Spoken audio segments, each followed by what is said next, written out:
नमस्कार दोस्तों, बहुत बहुत स्वागत है आप सभी का। आज के दिन में यानी 29 जनवरी को let's have the current affairs of the day. प्यारी प्यारी न्यूज़ 10 मिनट में सारे करंट अफेयर्स समाप्त। आइए जी देखते हैं। तो पहले तो ये प्यारे प्यारे शब्द आपके, thank you so much for the wonderful words and let's get started. देखो भाई, वक्फ का अमेंडमेंट बिल जो है, इसको वक्फ अमेंडमेंट बिल को जेपीसी का अप्रूवल मिल गया है। वक्फ अमेंडमेंट बिल को जेपीसी का अप्रूवल मिल गया है। अब ये प्रश्न ये आता है, सर ये वक्फ है क्या? देखिए वक्फ क्या हुआ करता है, वक्फ के बारे में आपको पहले हम समझाते हैं यहां से।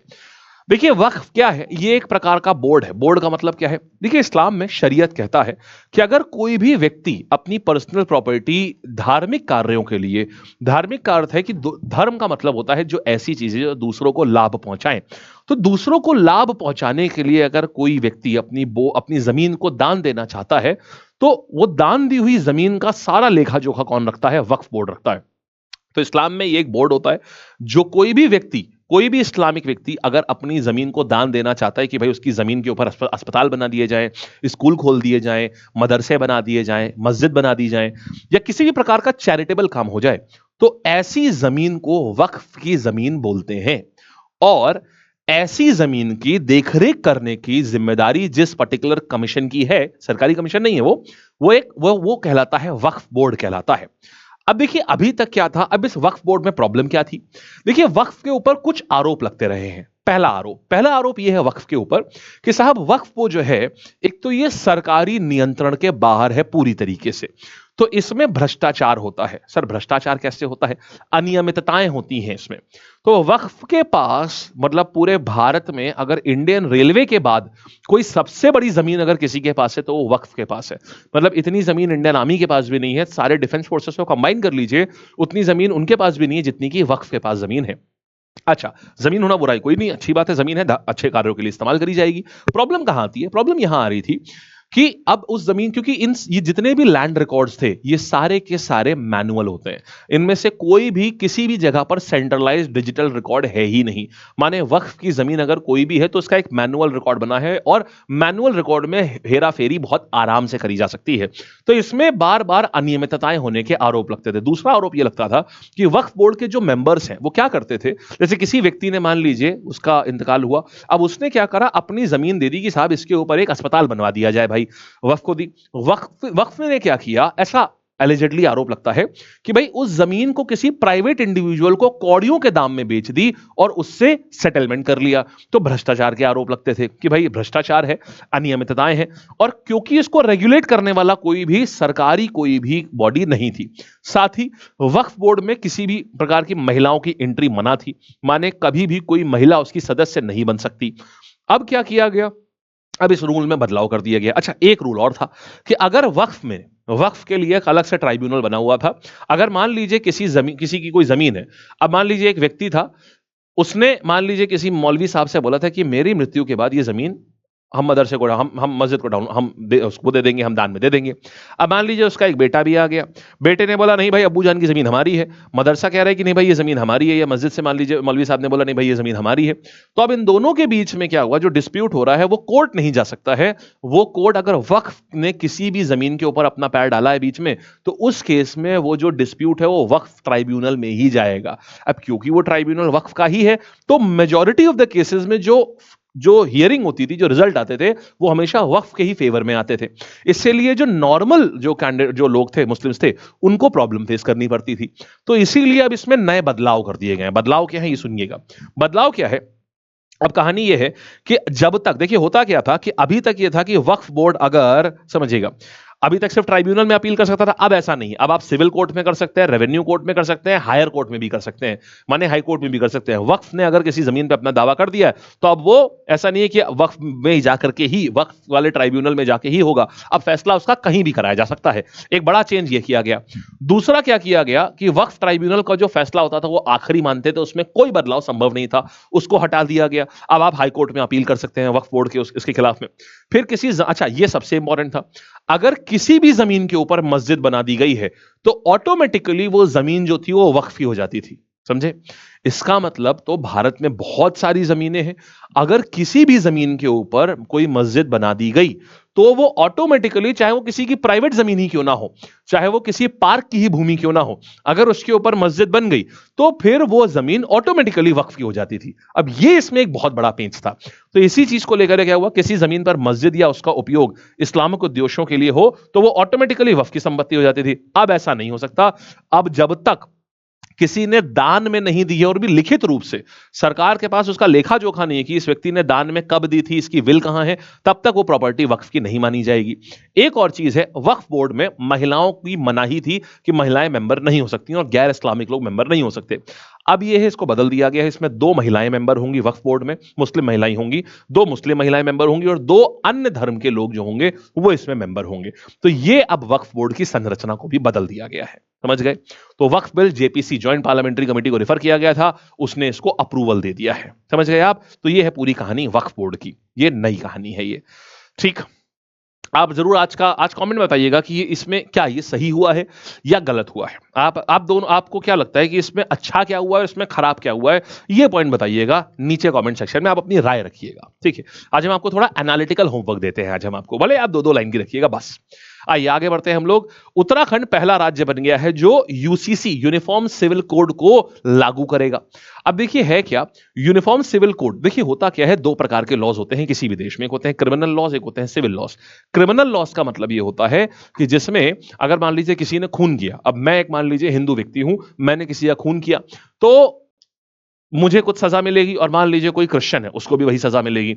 ये हुआ किस केस में, ये हुआ आपका क्रिमिनल क्रिमिनल में। तो क्रिमिनल अगर कोई भी लॉज है वो सबके लिए सेम है, हिंदू है, ईसाई है, सिख है, मुस्लिम है, पारसी है, जैन है, बुद्धिज्म है, सबके लिए सेम है। लेकिन जो सिविल लॉज होते हैं, सिविल लॉज कौन से होते हैं? प्रॉपर्टी को इनहेरिट करने का राइट, शादी करने का राइट, तलाक देने का राइट, ये जो हक हैं ये हर धर्म में अलग अलग होते हैं। तो इसमें क्या है, हिंदूज, जैन, बुद्धिज्म, सिख, इनको हिंदू मैरिज एक्ट के तहत गवर्न किया जाता है। तो इसमें क्या है, जैसे पॉलीगैमी अलाउड नहीं है। अगर मान लीजिए मैं, वैसे तो करने की मेरी कोई इच्छा नहीं है, लेकिन अगर मान लीजिए एग्जाम्पल दे रहा हूं इस केस में, पर्सनल नहीं हो रहा हूं अपने आप से, तो मान लीजिए मेरी भाई, मान लीजिए मैं 4 शादियां करता हूं, तो उस केस में क्या होगा, मुझे जो है ये जेल हो जाएगी, क्योंकि पॉलीगैमी अलाउड नहीं है हिंदुइज्म में। इसी के विपरीत जैसे मान लीजिए अगर जैसे इस्लाम में शरीयत में 4 वाइफ्स अलाउ हैं, तो अगर कोई उसी एट द सेम टाइम मेरा एक फ्रेंड है लेट्स से तौसिफ, अब तौसिफ अगर 4 शादियां करते हैं तो उनको वो अलाउड है। तो ये एक डिस्क्रिमिनेशन हो रहा था कि एक ही कार्य के लिए एक व्यक्ति को तो सजा मिल रही है, लेकिन उसी कार्य के लिए दूसरे व्यक्ति को सजा नहीं मिल रही है। तो यूनिफॉर्म सिविल कोड जो है इस चीज को खत्म कर देता है, सबके लिए समान रूल बना देता है, ये यूसीसी होता है। और चीज खाली ये नहीं होती है कि खाली सिर्फ मैरिज में ही ये चीजें होती हैं। इसमें क्या होता है, इसमें बहुत सारी अलग अलग चीज होती है। मैरिज हो गया, जैसे अब तो खैर ट्रिपल तलाक बंद हो गया है। पहले क्या था इस्लाम में, जैसे ट्रिपल तलाक था, माने 3 बार तलाक तलाक तलाक बोला और तलाक हो जाता था। इवन अगर व्हाट्सएप पे भी बोल दिया तलाक तलाक तलाक, 3 बार लिख दिया, धोखे से मान लो अगर ऑटो करेक्ट ले लिया, अगर लिख कुछ और रहे थे लेकिन व्हाट्सएप ने ऑटो करेक्ट ले लिया और वाइफ ने पढ़ लिया, तो खत्म हो जाती थी मैरिज। तो अब ऐसा, खैर अब तो ट्रिपल तलाक ही हटा दिया गया है। तो डाइवोर्स में भी ये चीज है।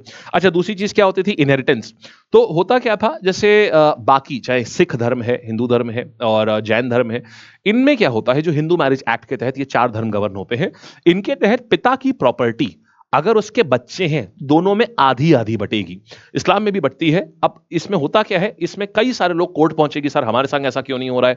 तो कई सारे मुस्लिम्स कोर्ट पहुंचे, कई बार बहुत सारे केसेस ऐसे पड़े हुए हैं कि हमको प्रॉपर्टी बराबर बराबर क्यों नहीं मिली। तो इस्लाम का शरीयत में क्या होता है, प्रॉपर्टी दोनों को मिलती है, लड़के और लड़की दोनों को मिलती है, लेकिन जो प्रॉपर्टी का रेशियो होता है वो 2:1 होता है। लड़के को 2 भाग मिलेंगे, लड़की को 1 भाग मिलेगा।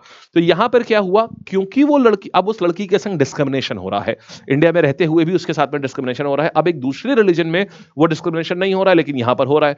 तो उस चीज को स्टेप इन करने के लिए फिर गवर्नमेंट क्या करती है, यूनिफॉर्म सिविल कोड लेके आती है कि पूरे देश में अब जो सिविल कानून होंगे वो एकदम एक ही जैसे होंगे। समझ गए आप? तो ये और भी कई सारे चीजें होती है, बट वो जब पॉलिटी पढ़ाऊंगा ना तो और डिटेल में बताऊंगा। तो ये आ जाता है यूनिफॉर्म सिविल कोड। उत्तराखंड ने इसको पहला राज्य बन गया है जिसने लागू किया है। आप कहेंगे सर गोवा में भी तो है यूनिफॉर्म सिविल कोड। भाई देखो, यूनिफॉर्म सिविल कोड गोवा में हमने लागू नहीं किया है। जब पुर्तगाली गए थे ना, तो ऑलरेडी वो गोवा में लागू करके गए थे। तो आजादी के बाद से हमने कहां पर लागू, हमने कहां किया है, वो उत्तराखंड बन गया है पहला राज्य। समझ गए आप? चलिए आगे बढ़ते हैं। तो 27 जनवरी को अब वहां पर यूनिफॉर्म सिटीजनशिप डे मनाया जाएगा उत्तराखंड में। फिर देखिएगा, ये बता चुका हूं पूरा क्या है। इंदौर और उदयपुर को वेटलैंड सिटी का दर्जा मिला है, ये न्यूज जरूर आएगी। देखो पूरे दुनिया में ना 31 देश हैं, 31 सिटीज हैं जिनको क्या किया गया है, वेटलैंड सिटी के रूप में जिनको दर्जा दिया गया है। क्यों? क्योंकि इन्होंने ना बहुत अच्छा कार्य किया है। वेटलैंड, जो उनके वहां वेटलैंड्स हैं उनको कंजर्व करने के लिए बहुत अच्छे स्तर पे उन्होंने कार्य किया है, इसलिए इनको यह दर्जा दिया जाता है। तो कोई भी ऐसा शहर जो वेटलैंड्स को कंजर्व करने के लिए बड़े स्तर पर कार्य करता है, उसको वेटलैंड सिटी का दर्जा दिया जाता है। और जैसे यहाँ अभी क्या दिया गया, टोटल दुनिया में कितने, 31, और अभी इंदौर और उज्जैन को दिया गया ये दर्जा। ठीक है, फिर देखिएगा। अच्छा, फिर ICC player of the year award इस बार किसको मिला है? तो मेंस में से मिला, टेस्ट क्रिकेट में इंडिया को मिला है। इंडिया के जसप्रीत बुमराह जो हैं, इनको ICC player of the year award मिला है। बहुत बड़ा अवार्ड है ये, बहुत बड़ा अवार्ड। ये 100% एग्जाम में आएगा। और महिला कैटेगरी में क्या हुआ है, ओडीआई सीरीज में से अवार्ड मिला है स्मृति मंदाना, जो कि इंडिया की वाइस कैप्टन है। तो स्मृति मंदाना को ओडीआई, महिला कैटेगरी में ओडीआई टेस्ट वहां पे भी होते हैं, तो ओडीआई कैटेगरी में इंडियन है स्मृति मंदाना, इन्होंने जीता। और मेंस कैटेगरी में, ओडीआई में तो ऑस्ट्रेलिया के हैं, उनको मिला है। टेस्ट कैटेगरी में जसप्रीत बुमराह को मिला है। ठीक है, चलिए शाबाश। तो ODI player of the year award Afghanistan के हैं, ऑस्ट्रेलिया के नहीं, अफगानिस्तान के हैं अजमतुल्ला, इनको मिला है ODI player of the year award. और टेस्ट में किसको मिला है? जसप्रीत बुमराह को मिला है। फिर अगर हम बात करें विमेंस कैटेगरी में, तो इंडिया की स्मृति मंदाना, इनको तीसरी बार player of the year award मिल चुका है। आओगे Uttarakhand Odisha make in Odisha conclave, ये एक जनरल है। देखो उत्कर्ष ओडिशा, ये उत्कर्ष ओडिशा क्या है, जैसे एक प्रकार का इन्वेस्ट इन ओडिशा कॉन्क्लेव था। मोदी जी गए थे इसलिए थोड़ा पॉपुलर हो गया है कि वहां पर उन्होंने आह्वान किया कि भाई इन्वेस्टर्स आइए, आप लोग आकर के ओडिशा में इन्वेस्ट करिए, यहां पर ज्यादा से ज्यादा लोगों को रोजगार मिलेगा। देखिए जब बिजनेसेस कहीं पहुंचते हैं तो वहां लोगों को रोजगार मिलता है। तो बस इसको एक आइडिया देख लेना, उत्कर्ष ओडिशा कहां हुआ था, सवाल ऐसे ही पूछेगा, आंसर ओडिशा में हुआ था, नॉट दैट इंपॉर्टेंट। फिर देखिएगा, ये एम मोहन साहब जो है, इनको नया डायरेक्टर बनाया गया है लिक्विड प्रोपल्शन सिस्टम का। अब ये क्यों पढ़ा रहा हूं, ये खासियत है। अभी आपको हाल ही में याद होगा, इसरो को नए चीफ मिले हैं। पहले कौन थे? सबसे पहले थे के सीवान साहब के साथ कौन आ गए? मिस्टर एस सोमनाथ आ गए। और अब हाल ही में वो हटे थे और इनकी जगह रिटायर हुए थे वो, और उनकी जगह कौन आ गए? उनकी जगह अब आ गए हैं एम मोहन साहब। ये एम मोहन साहब पहले डायरेक्टर हुआ करते थे प्रोपल्शन सिस्टम सेंटर के, अब वो प्रमोट होकर डायरेक्टर बन गए पूरे इसरो के। तो अब उनकी जगह पर कौन आ गए हैं? अब उनकी जगह आ गए हैं एम मोहन आ गए हैं। ये एम मोहन साहब जो है, एम मोहन साहब को बनाया गया है लिक्विड प्रोपल्शन सिस्टम का डायरेक्टर, क्योंकि जो पहले लिक्विड प्रोपल्शन सिस्टम के जो डायरेक्टर थे उनको इसरो का चीफ बना दिया गया। उनका नाम क्या है? उनका नाम है V Narayan. Very very important, ये पहले भी पढ़ा चुका हूं कि इसरो को नए चीफ मिल चुके हैं। तो वी नारायण जो है, देखिए कैसे आ रहे हैं, नारायण नारायण। तो इसरो क्या करता है? ऊपर जाता है ना, ऊपर कौन रहता है? नारायण, पता है आपको, ऊपर भगवान ऊपर ही रहते हैं। तो नारायण नारायण, तो नारायण जो है, नारायण साहब जो है, ये चीफ होगा इसरो का, ऐसे याद रखेंगे। ठीक है, आएंगे। अच्छा, ये साहब जो हैं डॉक्टर के एम चेरियन, ही पास अवे, ये इंपॉर्टेंट है। देखिए क्यों? क्योंकि ये इंडिया के सबसे बड़े हार्ट सर्जन बोले जाते हैं। इन्होंने पहली बार इंडिया का पहला हार्ट ट्रांसप्लांट इन्होंने किया था लाइव हार्ट में, मतलब धड़कते दिल में हार्ट सर्जरी परफॉर्म करी थी इन्होंने। भारत के पहले पीडियाट्रिक हार्ट सर्जन थे, माने बच्चों के दिल की जो प्रॉब्लम होती थी, उनको बच्चे का दिल धड़कते धड़कते लाइव उसको खोला, सही किया, बांध दिया। इस कदर ये टैलेंटेड थे। इन्होंने एक हॉस्पिटल भी खोला है चेन्नई में हार्ट का, जो कि आज भी वहां पर फॉरेन से भी लोग आते हैं, क्योंकि इतना वर्ल्ड क्लास फैसिलिटी है उस हॉस्पिटल में। तो ये है, इनका नाम है के एम चेरियन साहब। इनफैक्ट ये गवर्नमेंट नहीं, प्रेसिडेंट ऑफ इंडिया के ऑनररी सर्जन भी थे। मतलब ऑनररी सर्जन रखा जाता है कि अगर एकदम से प्रेसिडेंट को अगर कुछ हो जाए, दिल का दौरा या कुछ बढ़ जाए, तो कौन डॉक्टर उनका इलाज करेगा, उसको ऑनररी सर्जन बोलते हैं। जो प्रेसिडेंट ऑफ इंडिया के 3 साल तक ये ऑनररी सर्जन भी रहे हैं। साथ ही इनको पद्मश्री अवार्ड भी मिला हुआ है। तो ये थे डॉक्टर के एम चेरियन साहब। अब हाल ही में इनका निधन हो गया ये। ठीक है, चलिए दैट्स इट गाइस। तो अब सवाल जवाब करते हैं जरा, कौन चेयरमैन हाईली, किसको चेयरमैन कौन थे इसके, जिनको अभी जो वक्फ अमेंडमेंट बिल को, जो अभी पहुंचा था वक्फ अमेंडमेंट बिल, तो इसको जिन्होंने अप्रूवल दिया है, जेपीसी ने अप्रूवल दिया है कि हाँ भाई पूरा एकदम बिल सब सही है। तो इस पूरे बिल को अप्रूवल देने वाले व्यक्ति का नाम क्या था? इस पूरे बिल को अप्रूवल देने वाले व्यक्ति का नाम था, ये अधीर रंजन चौधरी, जगदम्बिका पाल, शशि थरूर या फिर अरविंद। आ जाएंगे ये आंसर, आ जाएंगे। जेपीसी है तो जगदम्बिका पाल, देखिए जेपी इनके इसमें भी है, जगदम्बिका पाल आ जाएंगे जेपीसी के हेड। फिर बात करेंगे पहला स्टेट कौन सा है जो यूनिफॉर्म सिविल कोड लागू करने जा रहा है, उत्तराखंड हो जाएगा। ठीक है, फिर बात करेंगे पहली बार इंडिया में कहां इंप्लीमेंट किया गया था। देखिए यहां पूछ रहा है कौन स्टेट है जो इंप्लीमेंट करने जा रहा है, पहली बार कहां इंप्लीमेंट किया गया था, तो ये गोवा में सबसे पहली बार किया गया था। इंडिया ने अपने आप कहां किया है, ये वहां किया उत्तराखंड में। कौन से दो इंडियन सिटीज हैं जिनको यूनेस्को का रामसर कन्वेंशन में यूनेस्को सिटीज का दर्जा दिया गया है, इंदौर और उदयपुर, ठीक है। फिर बात करेंगे किसको आईसीसी टेस्ट प्लेयर चुना गया, आंसर आ जाएगा जसप्रीत बुमराह। फिर बात करेंगे यहां पर ICC ODI player of the year award किसको मिला है, वनडे इंटरनेशनल की बात करेंगे तो इसमें आ गई है कौन, हरमनप्रीत कौर, स्मृति मंधाना, स्मृति मंधाना आ जाएंगी। फिर बात करेंगे करंट चेयरमैन ऑफ आईसीसी कौन है, ये आपका आज का होमवर्क है। ये आज का आपका होमवर्क है। आईसीसी के चेयरमैन बीसीसीआई से प्रमोट होकर आईसीसी पहुंचे थे, आपका होमवर्क है, सब लोग बताइएगा आईसीसी के चेयरमैन का नाम क्या है, ठीक है। हाल ही में कौन बने लिक्विड प्रोपल्शन सिस्टम के हेड, ये बने हैं एम मोहन साहब बने हैं, ठीक है। और वो कौन है, इसरो के चीफ कौन है, वीवी नारायण, ये चीफ बने हैं। कौन से फेमस हार्ट सर्जन है जो रिसेंटली पास अवे हो गए, डॉक्टर के एम चेरियन है वो, ठीक है जी गाइस, दैट्स इट। दीदी भी खुश, आप भी खुश, कहानी खत्म हुई आज की। और ये जो इवेंट है इसको जरूर से सब लोग जाकर के अभी से लाइक कर लीजिएगा। हैप्पी बर्थडे, आपके संग जब तक जन्मदिन ना सेलिब्रेट होता तब तक क्या है ना। तो बहुत ही प्यारी सी चीज भी हम लाएंगे आपके लिए इस दिन 1 फरवरी को, ठीक है जी।